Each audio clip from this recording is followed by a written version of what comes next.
30 जनवरी और 21 जनवरी का दिन सिंह राशि के लोगों के लिए कैसा होने वाला है। जय माता दी दोस्तों।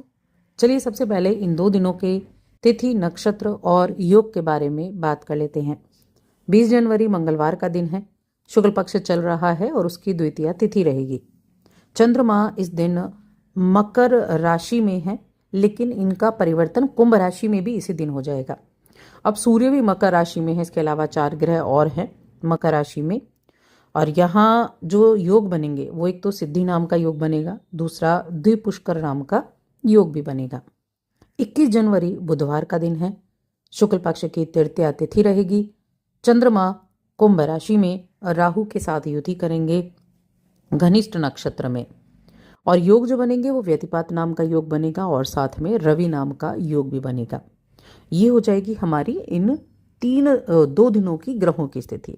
अब इनका प्रभाव कैसे आपकी दिनचर्या को परिवर्तित करने वाला है, चलिए उसके बारे में जानते हैं। वीडियो के अंत में कुछ महत्वपूर्ण उपाय के बारे में भी हम बात करेंगे। तो दोनों दिन की एक साथ बात करने वाले हैं कि दोनों दिन आपके लिए कैसे रहने वाले हैं। सबसे पहले हेल्थ की बात कर लेते हैं। हेल्थ के मामले में कैसा आपका दिन रहेगा। तो चंद्रमा है आपके 12वें घर के स्वामी। अब 12वें घर का स्वामी है और कुंभ राशि में विराजमान है, यानी कि ये जो चंद्रमा की स्थिति है ये राहु के साथ युति कर रही है। तो हेल्थ के मामले में मिले जुले प्रभाव आपको हेल्थ के मामले में अच्छे रिजल्ट आपको रहेंगे, अच्छे रिजल्ट रहने वाले हैं। और 7वें घर में चंद्रमा जा रहे हैं, कहीं ना कहीं कुछ चीज़ें ऐसी निकलेंगी आपके लिए कि आप बड़ी पॉजिटिविटी के साथ दिन की शुरुआत करेंगे और पॉजिटिविटी के साथ ही आप बाहर निकलेंगे। पारिवारिक स्थितियां भी बहुत बेहतरीन आपके लिए इस दिन रहने वाली हैं, लेकिन ध्यान का रखना है, ध्यान इन चीज़ों का रखना है कि कोई आपकी जो कीमती चीज़ है ना वो इधर उधर कहीं गिर ना जाए, आपसे छूट ना जाए या कोई निकाल लाने। इसलिए अपनी चीज़ों को ध्यान से रखना है। जब आप ट्रैवल कर रहे हैं तो मन को शांत रखना है। मैंने कहा स्वास्थ्य अच्छा है, लेकिन कहीं ना कहीं मेंटली थोड़ा सा आप सोच विचार ज़्यादा करते रहेंगे। जब भी हम कहते हैं राहु और चंद्रमा एक साथ हैं तो क्या होता है कि राहु जो है ना वो विस्तार करने वाले हैं और चंद्रमा हमारा मन है। तो मन कैसी चीज़ों का विस्तार करेगा, जो आपके अंदर चल रहा होगा। अगर आप बहुत नेगेटिव सोच में हैं, नेगेटिव सोच रहे हैं, तो उन्हीं चीज़ों का विस्तार होगा, और अगर आप बहुत पॉजिटिव हैं तो उन चीज़ों का विस्तार होगा। तो मानसिक शांति कहीं ना कहीं कम देखने को मिलती है, जिसके कारण तनाव हो जाता है। तो क्या करना है, इन भावनाओं को दूर करना है। अपने लिए कुछ ऐसे काम करने हैं जिनसे आपको खुशी मिले।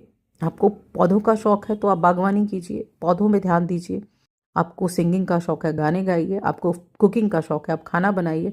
जो भी आपका शौक है उसको आप करिए, ताकि मन को तरोताज़ा कर सकें, बेकार की चीज़ों से आप हट सकें।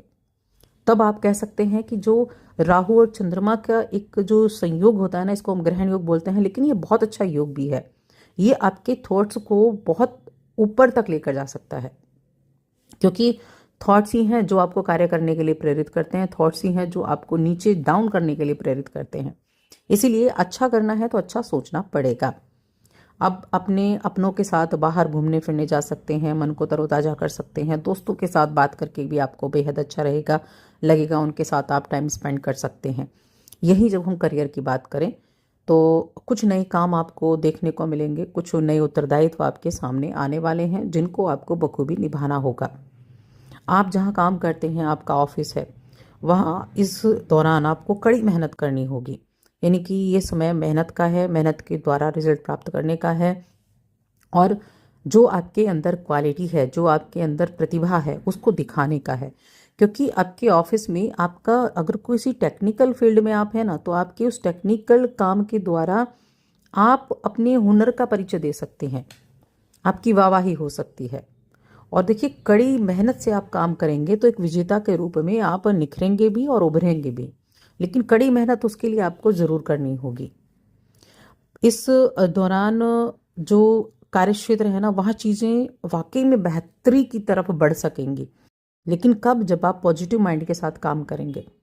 और अगर आप आगे बढ़ते हैं तो आप उन लोगों से भी दुआ सलाम ज़रूर करें जिनको आप पसंद नहीं करते, उनसे भी, उनके साथ भी आप उस तरीके से आप अच्छे से घुल मिल कर चलेंगे तो आपके आसपास का माहौल अच्छा रहेगा, आसपास का माहौल आपके लिए बड़ा पॉजिटिव रहेगा। अब फाइनेंशियली अगर देखा जाए, फाइनेंशियली ग्रोथ कैसी है, तो जो भी इस राशि के जातक कपड़ा उद्योग से जुड़े हुए हैं, हस्तशिल्प संबंधित काम कर रहे हैं, वे अपने काम में विकास देखेंगे, अपनी इनकम में विकास देखेंगे। आपके काम को प्रोत्साहन मिलेगा, आगे बढ़ने का मौका मिलेगा और इनकम भी बढ़ती हुई आपको दिखाई देगी। देखिए, हाथ से बनी चीज़ों में इस समय में आपको उछाल देखने को मिलेगा। जो भी इस तरह की चीज़ों का व्यापार करते हैं उनके लिए ये समय काफ़ी अच्छा है। लेकिन इस बात का ध्यान रखना है कि अपने कार्य का प्रचार आपको अच्छे से करना होगा। अभी का जो वक्त है ये है प्रचार प्रसार का। जो भी इस वक्त अपने कार्य को, कोई भी वो कार्य करता हो, कोई भी कार्य करता हो, अगर उसको वो अच्छे से प्रचार प्रसार करेगा, ऑनलाइन फील्ड में जाकर प्रचार करेगा, तो मैं कहूँगी उसको कई गुना मुनाफा देखने को मिलेगा। क्योंकि अभी वक्त जो है वो राहु का वक्त है, ये समय राहु का है और टेक्निकल चीज़ों का है। तो इसीलिए इन चीज़ों की तरफ आपको आज नहीं तो कल बढ़ना पड़ेगा। तो अभी से आप जुड़ेंगे तो ज़्यादा अच्छा रहेगा, चाहे आप कोई भी कार्य करते हैं। ये समय आपके रिलेशनशिप के लिए भी बहुत अच्छा है। प्रेम और उत्साह से दिन बीतेगा। आप अपने साथी के साथ कोई छोटी मोटी यात्रा पर जा सकते हैं और आप अपने आप को सामाजिक क्षेत्र में भी प्रेम से परिपूर्ण पाएंगे। तो प्रेम जीवन के मामले में ये जो दिन है ये काफ़ी बेहतरीन दिखाई दे रहा है। कुछ जो शिकायतें थीं वो आज ये जो दिन है ना, ये दोनों दिन जो खूबसूरत दिन है, यहाँ आपके प्रेम संबंध से जुड़ी जितनी शिकायतें थीं वो सारी गायब हो जाएंगी और आप उन चीज़ों को बेहतर तरीके से संभाल भी पाएंगे। अगर हम वैवाहिक जीवन की बात करें तो वैवाहिक जीवन भी इस समय बहुत अच्छा बना हुआ है। मैं कहूँगी, कहते हैं ना कि शहद से भी मीठा, वैसा वैवाहिक जीवन आपका रहने वाला है। पारिवारिक जीवन देखा जाए तो पारिवारिक जीवन में थोड़ा सा ध्यान रखना है। कुछ शिकायतें हो सकती हैं, उन शिकायतों को दूर करने का काम करना है पारिवारिक जीवन में। और साथ में कई बार हम जैसा सोचते हैं ना कि चीज़ें वैसी होंगी, वैसी हो नहीं पाती हैं, तो थोड़ा सा ध्यान रखते हुए चलना है। अब बात करते हैं हम शिक्षा की। शिक्षा के मामले में कैसा रहेगा, तो देखिए, पंचम भाव जो कि शिक्षा का भाव है उसका स्वामी गुरु बृहस्पति है और गुरु बृहस्पति की जो स्थिति है वो सामने वाले घर में है, तो पंचम को देख रहे हैं, तो शिक्षा के मामले में अच्छा रहेगा। अपनी पढ़ाई पर फोकस कर पाएंगे। जिस सब्जेक्ट को आप बड़ा प्रॉब्लमेटिक समझ रहे थे या जिन टॉपिक्स को आप नहीं समझ पा रहे थे उन पर अपनी पकड़ बनाने की कोशिश करेंगे। आपके अपनों का सपोर्ट देखने को मिलेगा। तो एजुकेशन के मामले में ये समय अच्छा है।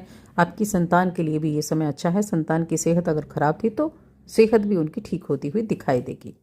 अब उपाय की बात करते हैं, क्या उपाय आपको करना चाहिए। सबसे पहली चीज़ है, अपने ऑफिस में जो भी मैरिड कपल हैं, जो भी मैरिड लोग हैं, वो पराई स्त्री या पराय पुरुष, दोनों के लिए मैं बात करूंगी, अपनी नज़रें साफ रखेंगे तो आर्थिक उन्नति आपकी होगी। इन चीज़ों का ध्यान रखें। तो बस आज की इस वीडियो में इतना ही।